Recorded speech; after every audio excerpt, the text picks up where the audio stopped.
వైనాడులో ప్రియాంక గాంధీ గెలవడంతో గాంధీ భవన్లో ఆమె చిత్రపటానికి పాలాభిషేకం చేశారు కాంగ్రెస్ నాయకులు.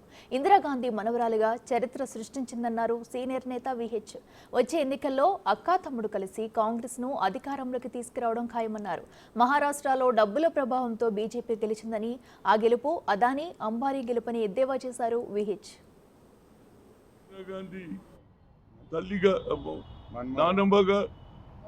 సోనియా గాంధీ తల్లిగా తప్పనిసరిగా పేరు తెస్తుందనేది నా ఉద్దేశం.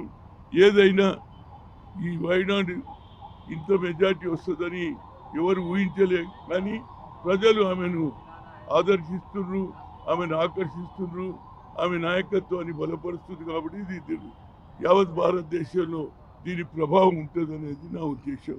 ఏదైనా నా హృదయపూర్వక అభినందనలు. మొట్టమొదటి ఎన్నికల్లో ఇంత మెజార్టీ రావడం మా అందరికీ సంతోషం.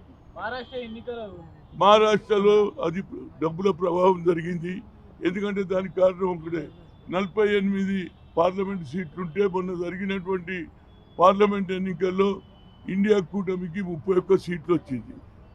ఈ 7-8 నెలల్లో ఏం ప్రభావం ఉన్నదని, నరేంద్ర మోడీ ఏ కొత్త కార్యక్రమం చేసిండని, అక్కడ ప్రభుత్వం ఏ కొత్త విధానాలు చేసిండని, కానీ ఇది కేవలం సంజయ్ రౌత్ కూడా శివసేన నాయకుడు క్లియర్గా అన్నాడు, 50,000 కోట్లతోటి ప్రభావం ఉన్నది. ఇప్పుడు డబ్బులు కూడా ఎక్కడికి వెళ్ళి వచ్చిందంటే అదానీ అంబానీ.